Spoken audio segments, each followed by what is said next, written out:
I'm excited for today, excited to be able to provide some support and help, especially with sort of my background within the world of mental health. So I'm a cognitive behavioral therapist, so I work with adults and young children to be able to support them to sort of treat a range of mental health problems. I guess for the last 8 years, my passion has been how we connect people and how I engage people with psychology and mental health. It's a fascinating area, and I guess over the last 8 years, I've developed a range of online resources, whether that's infographics, online courses, podcasts, and really thinking about how I can engage you with certain material and resources. Today is really about being able to provide you with some practical and applied tools that are going to help you to think about how you can respond stronger to adversity. I think with everything that is currently going on in the world, we've noticed an increase in stress, pressure, and for a lot of us, a lot more worries, a lot of what if thoughts, what if X or Y happens. Unfortunately, we don't know what's going to happen from day to day or week to week. And it's really important that we are making sure we're looking after ourselves, making sure that we are maintaining our mental fitness. So a lot of stuff that I'm going to talk about today is going to be for yourselves, but it's also a lot of stuff that you can easily utilize with other people. What's important for me is that I'm providing you with some tools that you can take away right now and start using. I would love to say I could help you to deal with worry in 1 hour.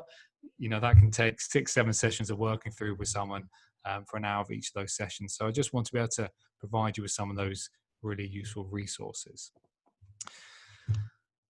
In terms of what we're going to cover today, so there's going to be 5 main areas. Now, what I wanted us to focus on is to really think about, well, what are some of the key foundations that we need in place that will help us to build positive mental health habits? And the 5 key areas which we're going to look at on relationship to sort of your attitude, different ways that you can check in, monitor, regularly assess your mental health, but also check in with others. One area is in relationship to how we can start tapping into positive emotions, and that relates to our coping skills. Second last section is going to be focused around mindfulness, which is really fascinating. And then the last section is all about some key mental health habits which are important for us to keep maintaining throughout these challenging times. Now, throughout this whole session, I just want you to be really curious with yourself around, how the current conditions have impacted you. To be really curious and start thinking about, what things have I been putting in place to look after my own well-being and mental health, but also what things do I do to support others, whether that's the organization I work with, or whether that's family members, friends, or colleagues. So what we're going to start with is our attitude. Now, at Believe Perform, we have, I'm honoured to work really closely with Dr. Chris Shambrook, and Chris is the ex-Great Britain rowing sports psychologist for the last 22 years. And, thankfully, we have a lot of conversations around how people can respond stronger to the current conditions. And we were talking a lot around, our attitude. And what I wanted to start thinking about is I wanted to be really curious around how can you be the best at responding to adversity right now? So if you were to ask yourself that question, if you were to write down that question in terms of what does that look like? How can I be the best at responding to this situation? And thinking about that from the perspective of the way that I think about things, the way that I talk to myself, the way that I handle situations, but also thinking about the way that you're behaving. If we had a camera on you, are we seeing you do more things or less of certain things? Because we know when we feel anxious, when we feel worried, when we feel stressed, we tend to withdraw, we tend to avoid, we tend to isolate. So it's a really interesting approach to take, but just being really curious around that. What does that look like for me? If I'm working with others, can I ask that question of them? If I'm working with young athletes or teenagers, or if I have children, how can you be the best at responding to adversity? What does that look like for you? And when it comes to responding stronger, I think a lot of people assume when we're talking about that word stronger, that you need to gain more power, you need to gain more strength. And a lot of us tend to forget that we actually already have some really good resources there. And it's really important that we are able to tap into those resources and just making sure that we're aware, are we making the most of what we already have present? Are we making the most of previous resources that we might have forgotten, previous coping skills that are going to help us now to deal with the current situation.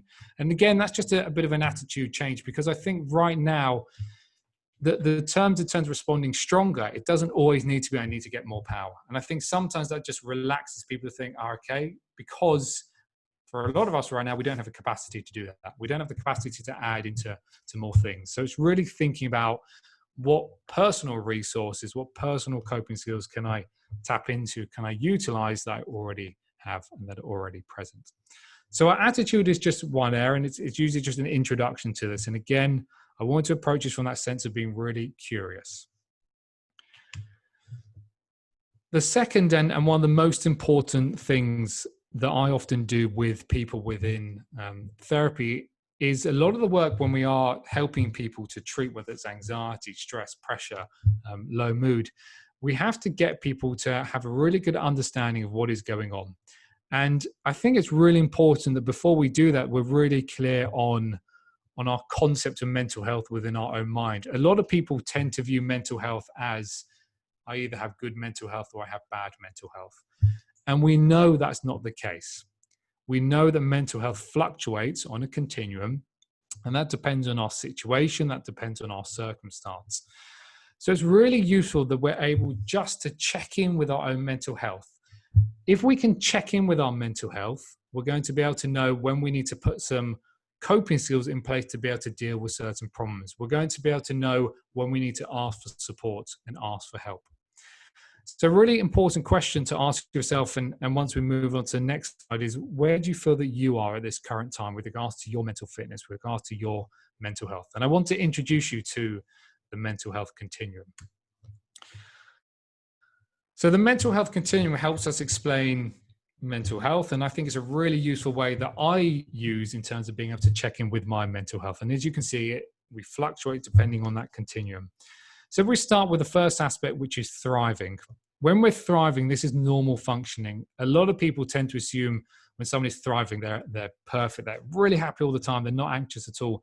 This is normal mood fluctuations. So there will be periods that we will go up and down. However, we're able to function in our daily life, whether that's going to work, whether that's holding positive relationships. When we're thriving, we're going to be behaving in a certain way, we're going to be thinking, and we're going to be feeling a certain way.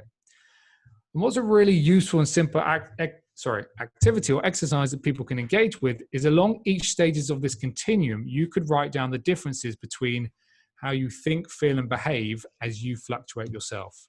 So when you're thriving, what do your thoughts look like? When you're thriving, what do your behaviors look like? And doing exactly the same, moving on to managing, struggling, and ill. So as we move along the continuum to managing, this is usually where we're going to be experiencing common and reversible distress. So something might have started to trigger us. We might start feeling a bit of anxiety. It might be impacting us on a weekly basis, and we might start reducing the amount of activity that we engage in. Now, with thriving and managing, this is usually where we ourselves can apply a lot of self-care. We can usually use a lot of resources from others to be able to help us to be able to look after our mental health. But as we move on to struggling is where a situation is going to start impacting our mental health on a more regular basis. So we're more likely going to be experiencing low mood on a daily basis.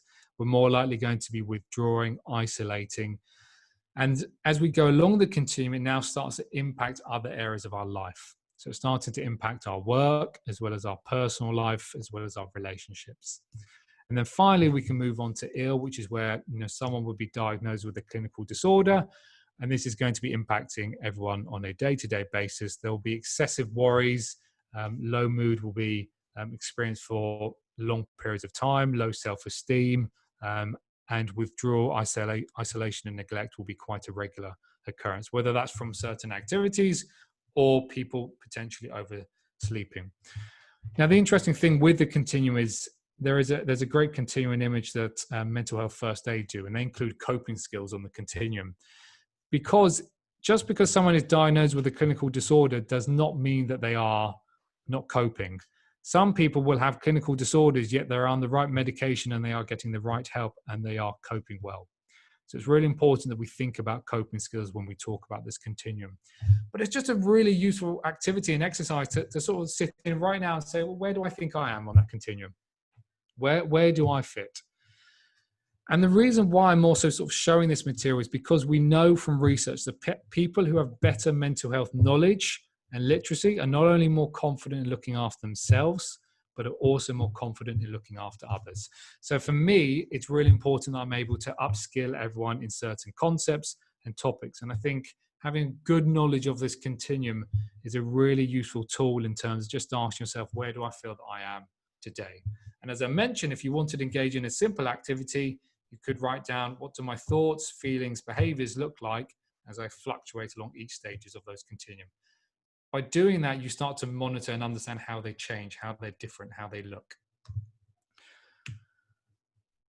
So I wanted to be able to provide you with some really useful tools that you can keep checking in. Now, over the last 8 years, I think I've created nearly 1,000 plus infographics. I'm surprised I haven't turned into an infographic myself, but I will make sure to send everyone these infographics that I include within the slides.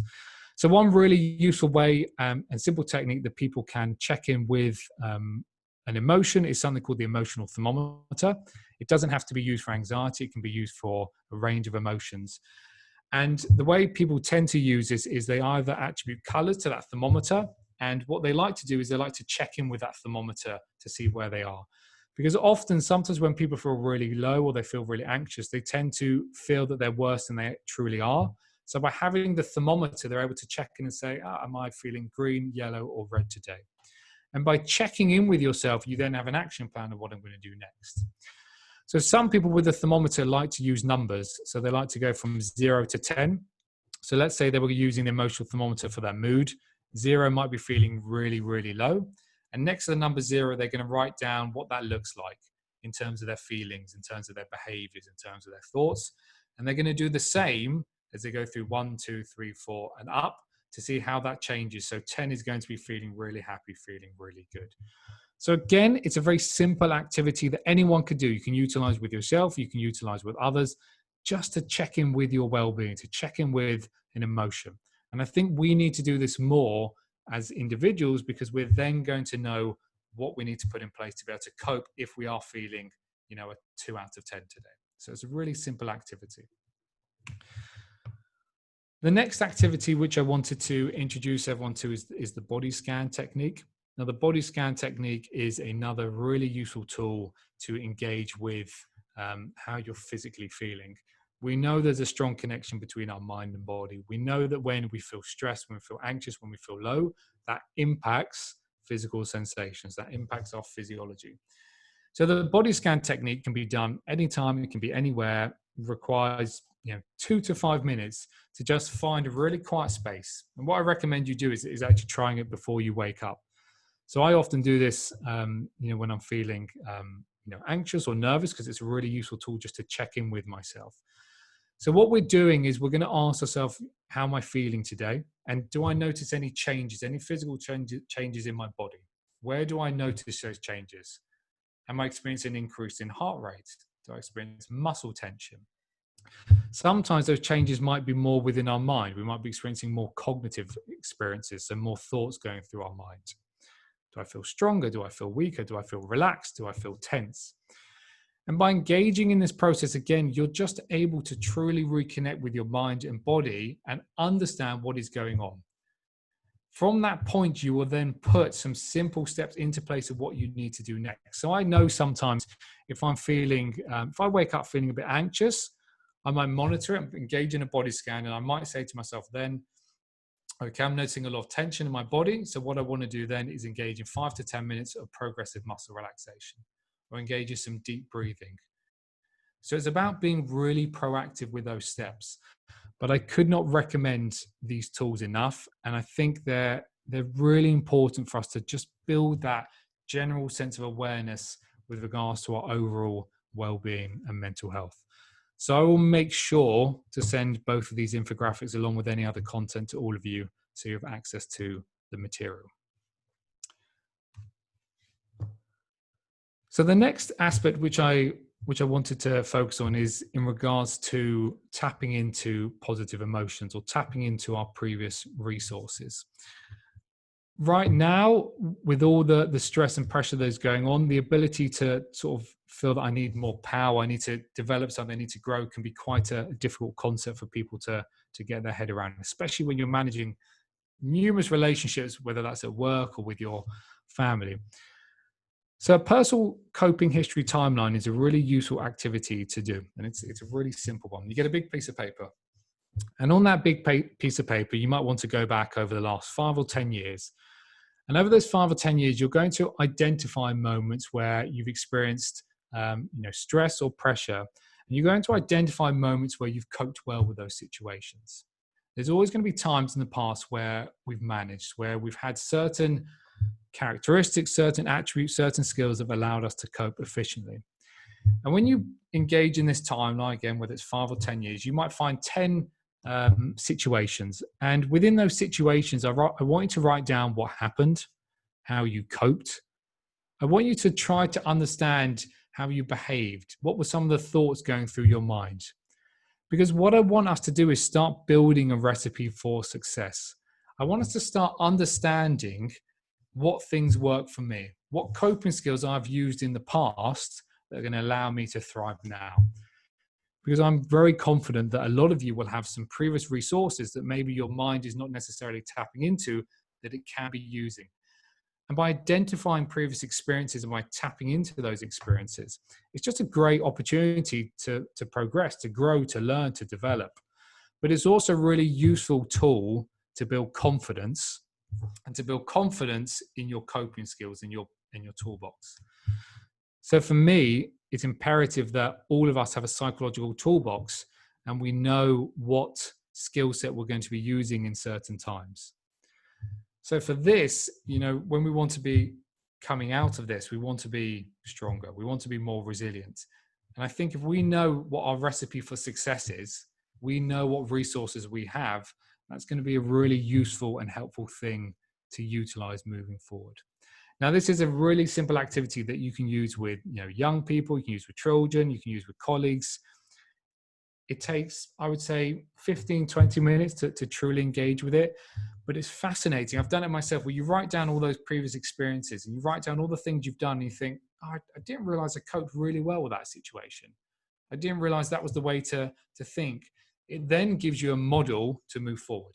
And I think that's where personal coping history timeline is a really simple but effective tool to help all of us with the current situation and the current conditions.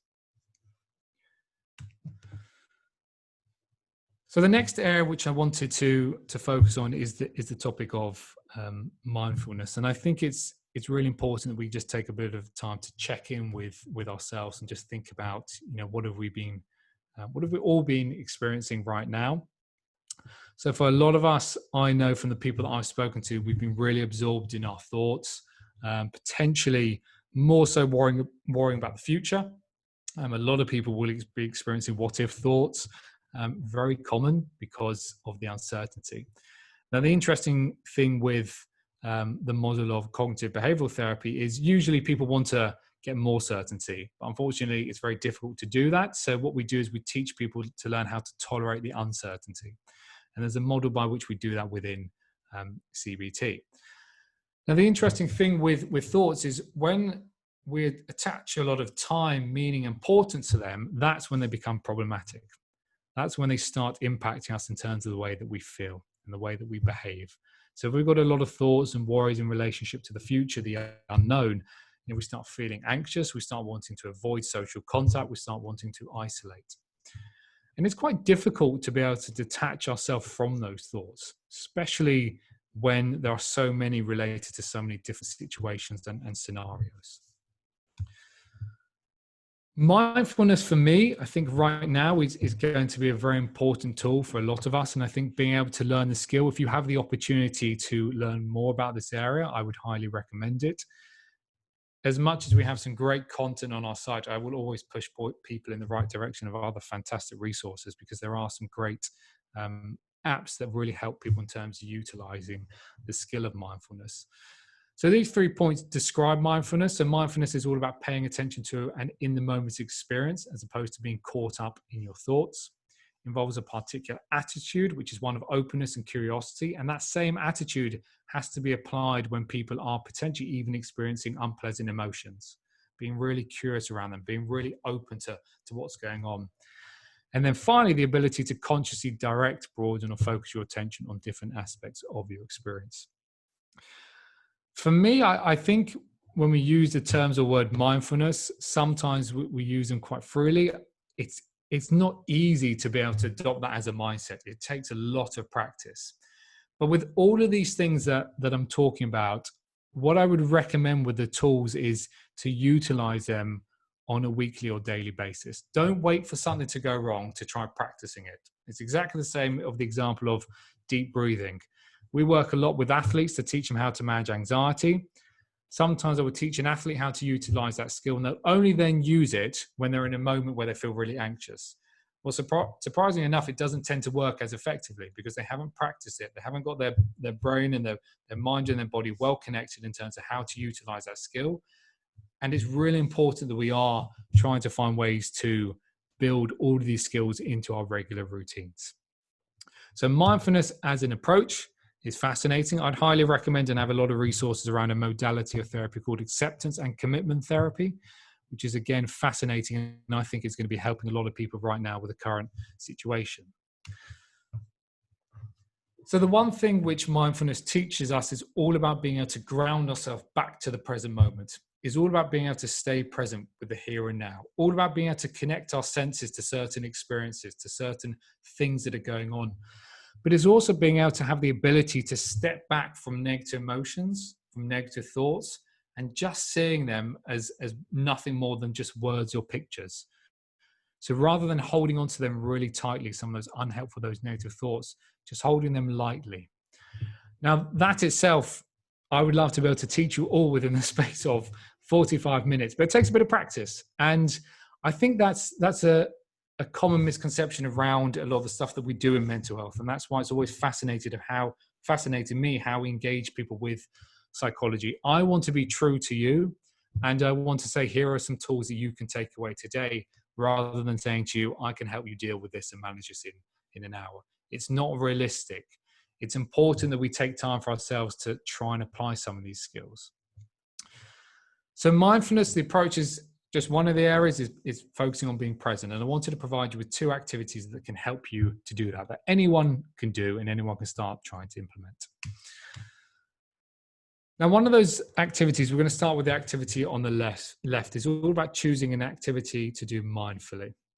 Now, often we will use this activity with people who experience high degrees of worry or generalized anxiety disorder. Because often people who experience a lot of worry, they tend to get caught up in their thoughts, caught up in their emotions. And what we need to do is we need to be able to ground them back to the here and now. And a really simple activity that they can do is, if, for instance, you're experiencing a high level of worry, and I just want you to be aware, you don't need to be doing this if you experience worry. It can just be a really useful exercise to practice, to actually apply a bit of mindfulness to any activity.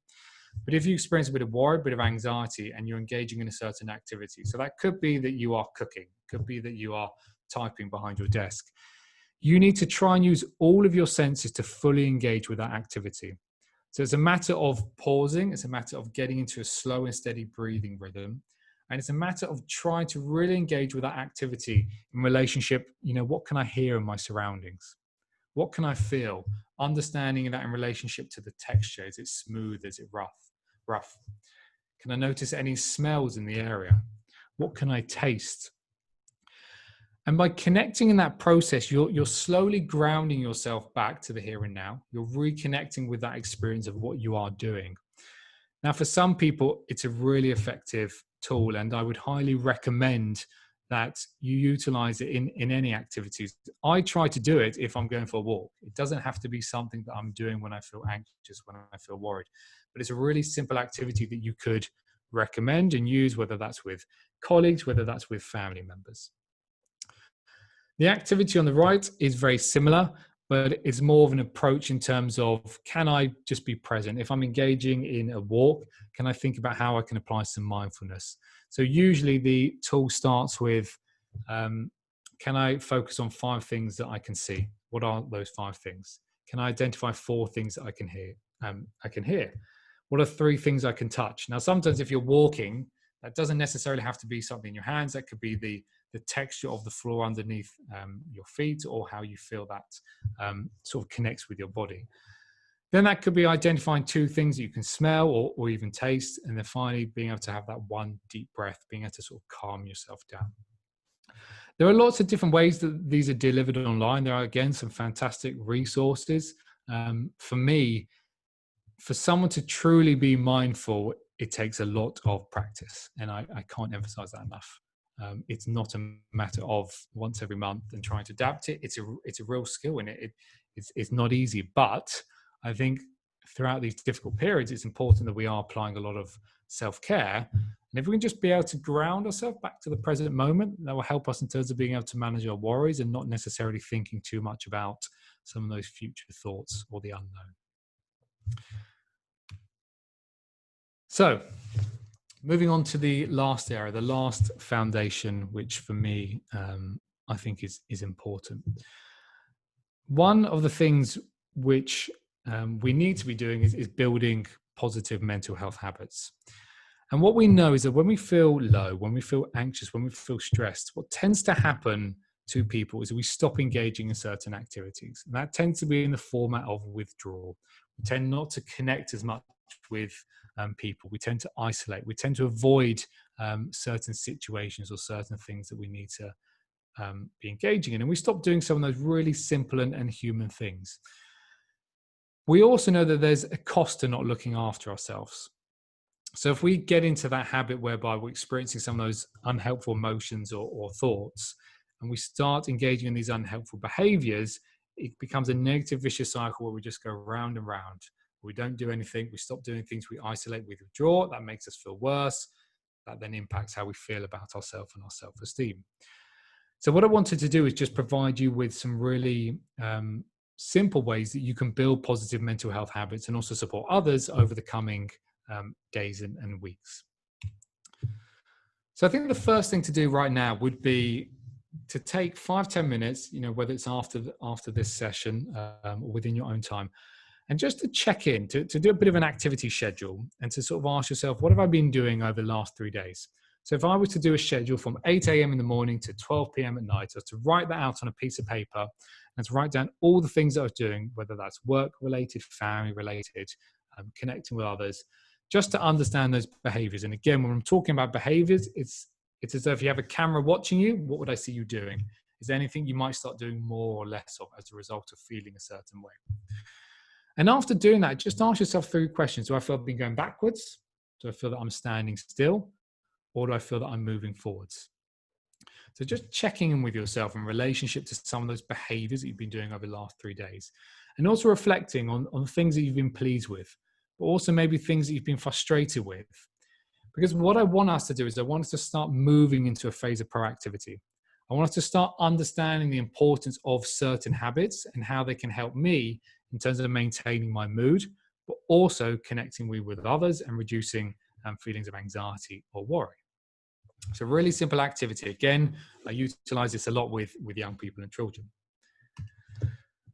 What we then need to do is we then need to identify the things that are really important. So we know if we're going to maintain positive mental health habits, the one area that is key is going to be our physical well-being. So what you could do next is have a piece of paper and down the middle, split it up into mental well-being and physical well-being. And we know during this time, it's important that we are maintaining really key food habits. So we are eating well-balanced meals. It's important that we're trying to stay active. I know that can be difficult for some of us, and that's not necessarily easy. Even if it's standing up and walking around for 10 minutes or 5 minutes each hour, just trying to get your body active. Think about energy management. What am I doing in terms of being able to manage my energy throughout the day? And that might come to staying hydrated or regular snacks. And then finally, sleep. Have you developed a good sleep routine?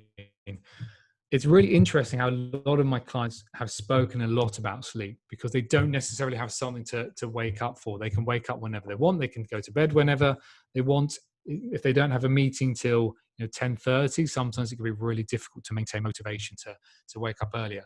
But we know how important it is for our well-being to maintain regular sleep patterns. So in that physical well-being list, you're going to write down the important things that you feel that you would like to be doing, or you can continue doing. You might have already identified some great stuff that you are utilizing. and to have it down on that list of some really key things that are going to help you through this period. We're then going to move to the mental well-being side. So within the world of mental health, we know that there are four things that are really important for our overall well-being, and they help us in terms of maintaining positive reinforcement within our lives. So connectedness. Are we making sure that we're connecting to other people, whether that's through online technology, whether that's picking up the phone? Again, sometimes when we feel low, anxious, or stressed, we don't necessarily want to talk to people. But it's really important that we can try to maintain those relationships. And I often work with people to build something called a mental health support network. And I have a really great infographic around what a mental health support network is and how to build it. And if you'd like me to send it, more than happy to send it. But it's also important that we are engaging activities that provide us with a sense of pleasure and achievement. And it's amazing to see the fantastic resources that are available online at the moment. It's amazing to see we've got people like the Body Coach really connecting with people. It's amazing to see how creative people are being. But it's important that we're able to connect with our values right now, identify what's important to us, and just try to find something that can provide us with that sense of pleasure and achievement. Even if that is choosing one activity that you can master each week, finding something new that you can connect with, that you can give yourself a go, that you can challenge yourself on, that is fun, that is enjoyable. And then the last aspect is self-care. It's thinking about what things can I be doing to look after myself from that perspective, whether that's as small as taking a bath. One activity that I often use with people is something called a self-soothe box. A self-soothe box, is a very simple box that includes different activities that link to all of our senses. Now, within that box, for instance, you're going to have something that you can smell that brings you a sense of calm. And the whole point of that box is you have the activities that help calm you down, that reduce distress. Now, often people think that this is only relevant to children. Not at all.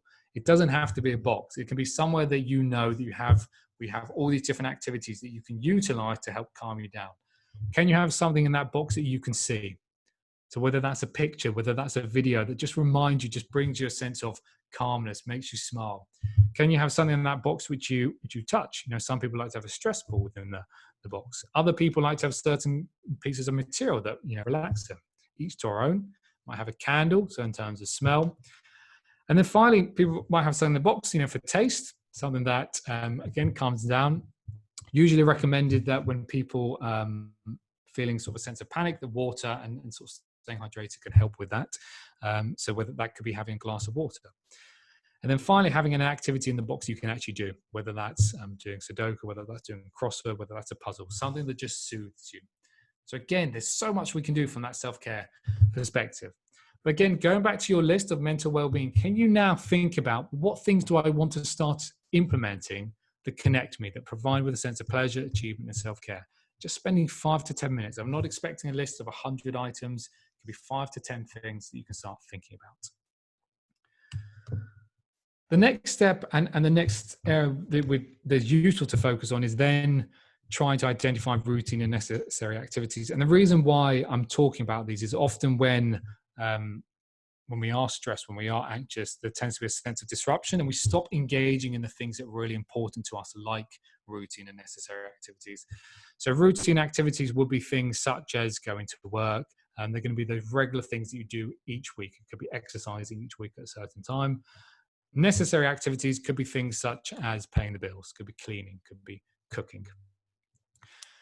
By identifying these activities, they help you identify things that you have a sense of control over, but they also help you identify the things that you now need to keep doing. Because we know when we stop doing these things build up, that increases pressure, that increases stress. So it's just really key that if we are feeling that there's been a disruption to our regular routine and rhythm, can I just write those down? Just identify them, because I just need to start getting them back into my weekly planner.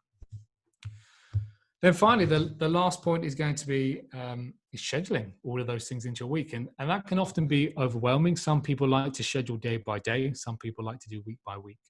But what I often do when working with whether it's children or adults is we tend to start with routine and necessary activities. So within that week, what I want to do is to schedule in all the routine and necessary stuff that you have coming up.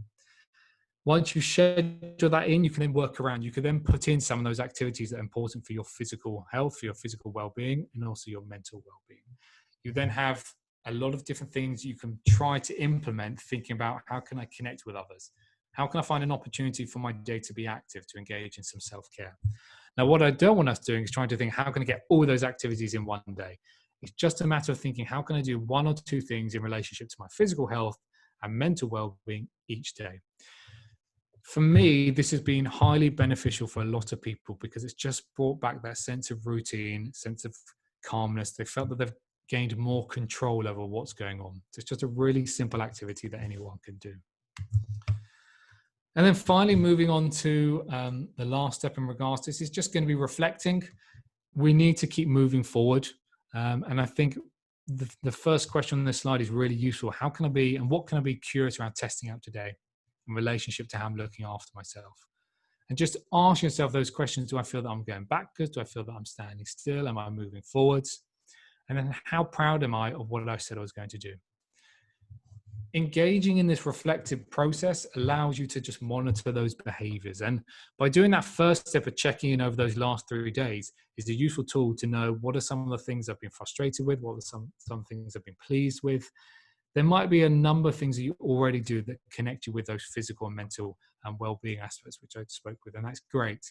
It's how can we maintain those? How can we keep building upon them? So that was the last aspect.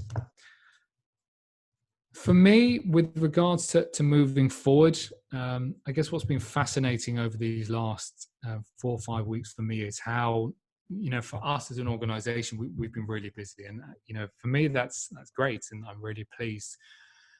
I want people to take a proactive approach to mental health. I don't want us to wait for something to go wrong and now think, I need to now provide the support.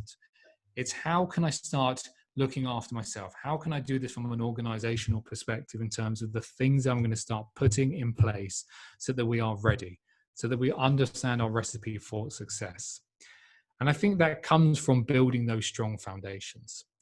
It comes from identifying the things for you that are in within your foundations, looking at your coping skills, looking at the resources that you have.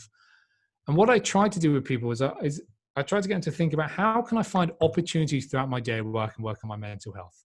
I do exactly the same with my mental health. So if I'm going on the train and I got to a train station, rather than taking the escalators, I might walk up the stairs because I know that's an opportunity where I can work on my physical health. And it's thinking about exactly the same in regards to our mental fitness and in regards to our mental health.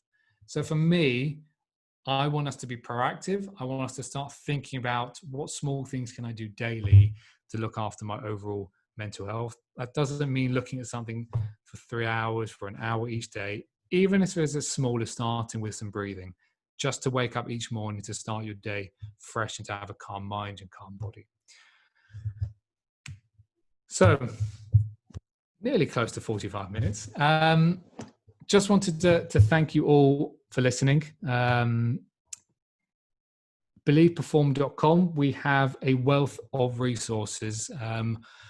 Over the last few months, we have been lucky enough to connect and partner with people like USA Field Hockey, USA Rugby, Sports Aid, and UK Coaching. We are looking to help as many organizations as we can. We have a membership with access to 750 plus infographics, only over 34 online learning courses. Some are relevant to what is currently going on, predominantly aimed at the sport community and also the education sector.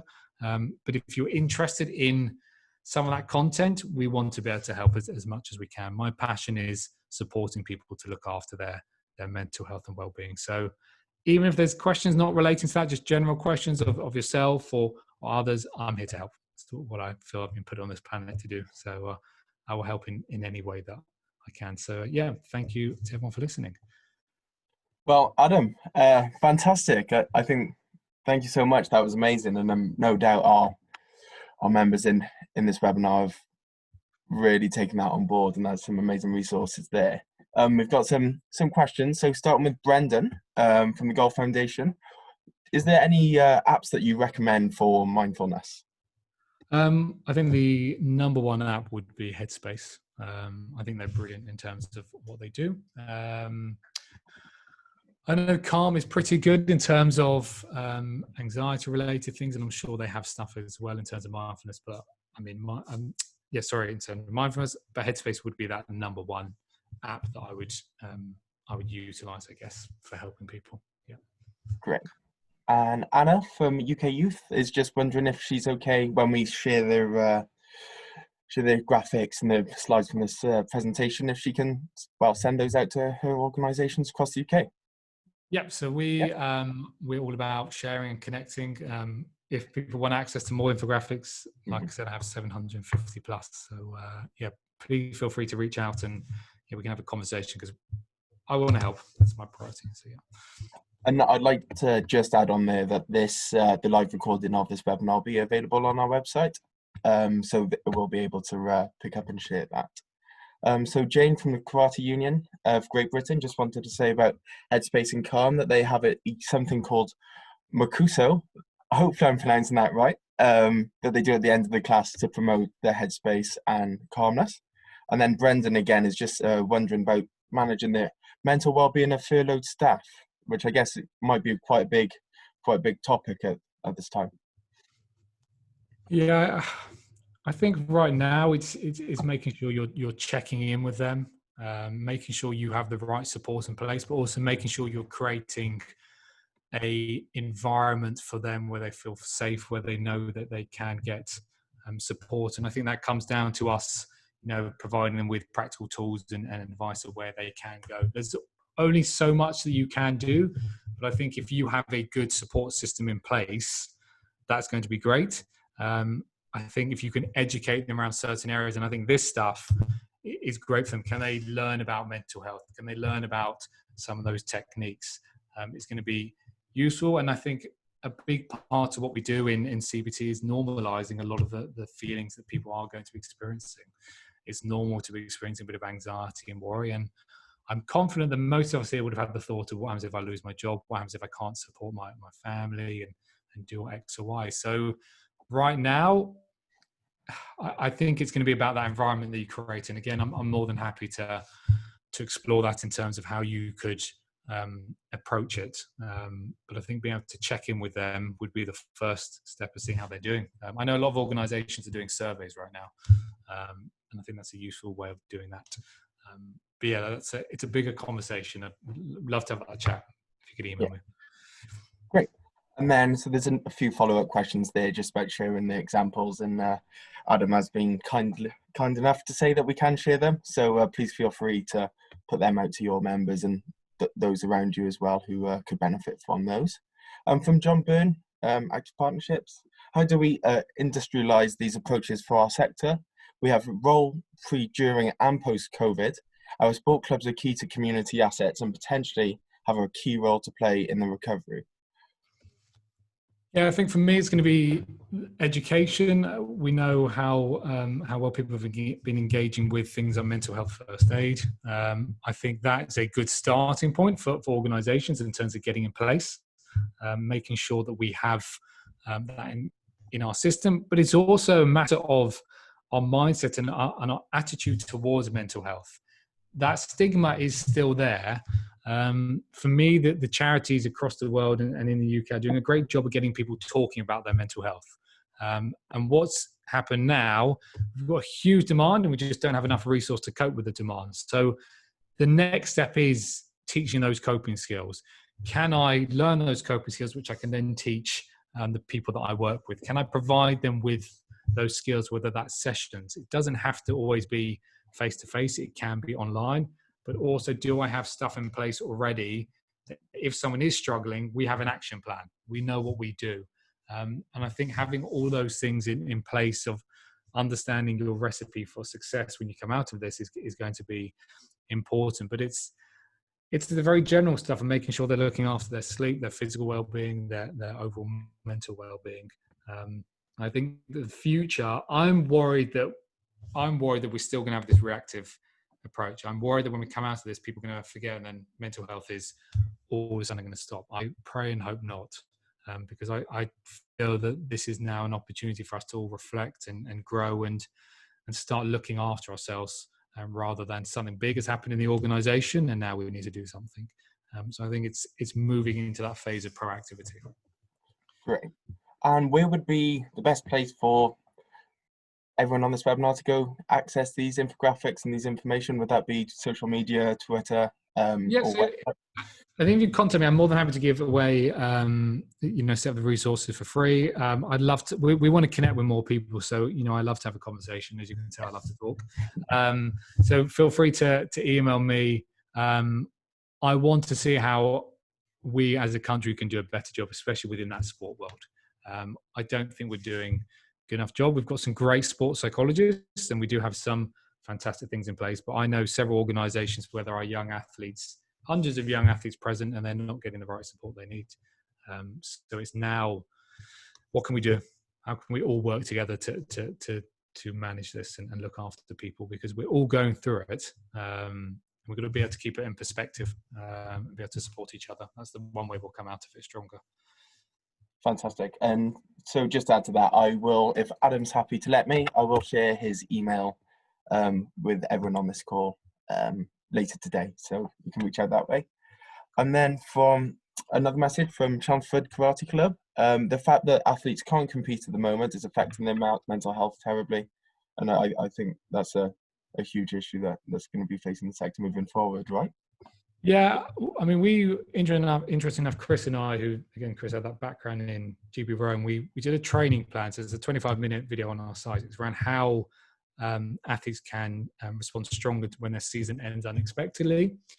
There's lots of things that young athletes can be doing now, and I think it's about supporting them to get in the mindset that now is an opportunity for growth, for development. Now is an opportunity for them to understand what motivates them, where their confidence comes from, because a lot of those sources where they get all of that stuff is training and competition. But sometimes they forget, well, that confidence comes from me. That confidence comes from me performing certain skills successfully. And they can still do certain things at home, but it is an opportunity for us. And Chris, gave the question similar to that the adversity one at the beginning of, it's an opportunity for them to gain competitive advantage. How can they be the best athlete in the world right now responding to adversity? Really sitting them down and talking through that. And as well as normalizing some of those feelings that they are going to be experiencing as well. So we have a lot of resources, again, more than having to point you in that right direction, but it's a difficult time right now for a lot of people. I know some people who've had complete breakdowns. But on the other side of things, interesting enough, there was a piece of research which my partner sent me saying that there are some people with mental health problems who are actually doing okay and doing fine, because the worst has happened for them in their case with anxiety, and actually they are in some ways managing quite well. So I'm focusing on the positives, but I'm focusing on this from the sense of we've got to all work together, and that's one way we're going to get through this. It's not I've got better content and I'm here to compete. We're all there for the people we support. That's our function. That's why I got into psychology. Great. And I think if there's no more questions, I think John Byrne has put a lovely kind of rounding comment off here, saying we have a huge opportunity to present our sector as a fundamental policy area for mental health.